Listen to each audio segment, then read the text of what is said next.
En la música siempre se buscaron nuevos sonidos. Además de instrumentos icónicos, también hubieron efectos que marcaron la historia. Y aunque se tiende a asociar los pedales de efectos con las guitarras eléctricas, también estos se usaron en pianos eléctricos, órganos o voces. Bienvenidos al canal, mi nombre es Mauro y hoy hablaremos del phaser o efecto de fase.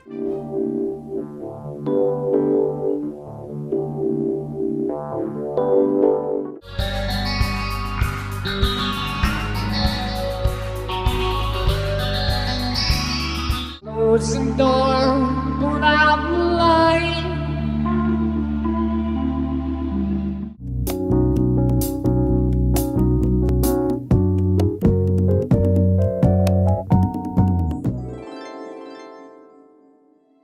Durante los años 60 se empezó a experimentar con grabadoras de cinta de varios canales. Utilizando dos cabezales de reproducción separados, se podía hacer que uno de ellos lea con un pequeño retraso, logrando así un efecto de desfase de sonido. Cuando se mezclaban esas dos señales, pasaba algo diferente. Algunos sonidos se cancelaban mientras otros se reforzaban, creando así una especie de sonido que iba y venía. Pero atención, porque esto no era técnicamente un phaser, sino que las cintas generaban un delay real, mientras que el phaser, como veremos más adelante, no retrasa la señal, sino que modifica su fase mediante filtros electrónicos. En ese entonces era un trabajo artesanal, pero sonaba bastante novedoso. Un ejemplo muy claro es la canción Ichiku Park de Small Faces en 1967, donde el efecto se logró literalmente a mano, moviendo cintas en el estudio.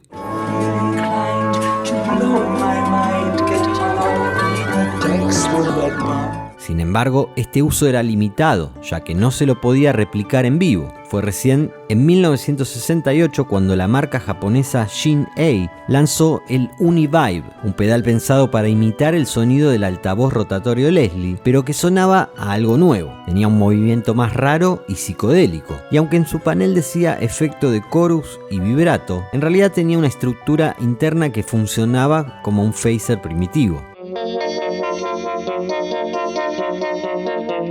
Jimi Hendrix fue uno de los primeros artistas en usarlo, llevándolo al escenario y convirtiéndolo en parte clave de su sonido. Y si bien ese pedal no era exactamente un phaser como los que vendrían después, fue el primer gran intento de llevar ese efecto del estudio a los pies de cualquier músico.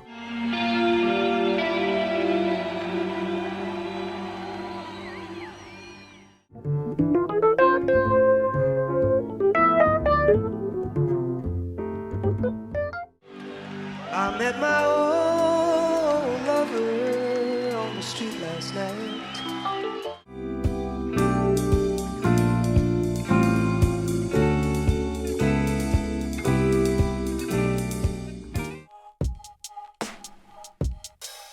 Tras los experimentos iniciales y el éxito del Uni-Vibe, en los años 70 se comenzaron a ver los primeros phasers dedicados y profesionales que marcaron la historia. En 1971, Eventide lanzó el PS101, un phaser en formato rack muy avanzado para la época. Y aunque valía lo mismo que un auto y era poco accesible para músicos en vivo, sentó las bases para futuros desarrollos. Ese mismo año apareció el maestro Phase Shifter PS1. Uno de los primeros pedales de guitarra y diseñado por Tom Oberheim, el genio que años más tarde se destacaría tanto por sus sintetizadores como por sus cajas rítmicas. Este pedal se montaba en el soporte del micrófono, convirtiéndose en un paso importante para llevar el phaser a los escenarios. Y hablando de Oberheim, la empresa también lanzaría 2 años más tarde otro phaser con más controles y una estética similar a sus sintetizadores SEM, pero el gran salto lo dio la empresa estadounidense MXR en 1974 con su icónico y quizás más famoso Phase 90, un pedal simple de color llamativo, fácil de usar y con un sonido que rápidamente se volvió un estándar.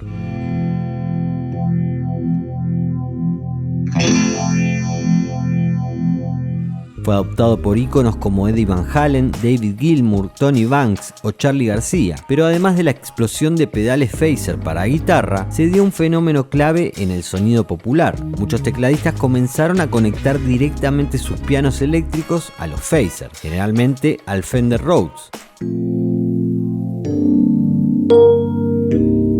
Así, el efecto phaser dejó de ser solo para guitarras y pasó a ser un aliado indispensable de los teclados eléctricos, expandiendo su influencia en la música de la época.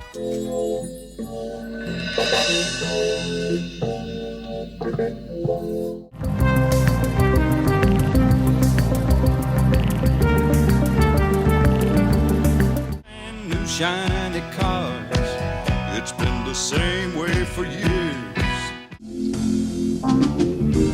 I can't wait until the morning. I can't wait. El phaser es un efecto de modulación, es decir, de cambio, que funciona duplicando la señal de audio. Una copia se deja intacta y la otra pasa por filtros llamados filtros de paso total. Estos filtros no eliminan las frecuencias, sino que modifican la fase de ciertas bandas de frecuencia, retrasando unas más que otras. Por eso, cuando la señal filtrada se mezcla con la original, se generan cancelaciones y refuerzos de frecuencia, creando un efecto característico de barrido o de sonido que va y viene. La cantidad de filtros o etapas, llamados stages, afecta la intensidad del efecto. Menos etapas hacen un sonido más suave,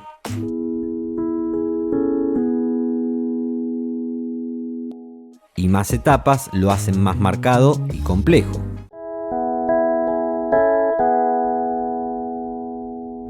Para darle movimiento, un oscilador de baja frecuencia, o LFO, modula la posición de los filtros, haciendo que el barrido avance y retroceda rítmicamente.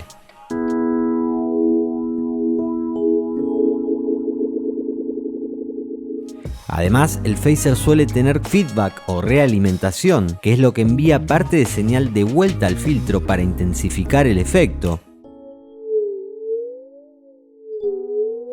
Aunque es un efecto simple en su concepto, su versatilidad lo convirtió en un clásico indiscutido.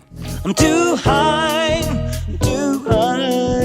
but I ain't touch the sky. Oh, you're looking for Jimmy Jive. Yeah, they say.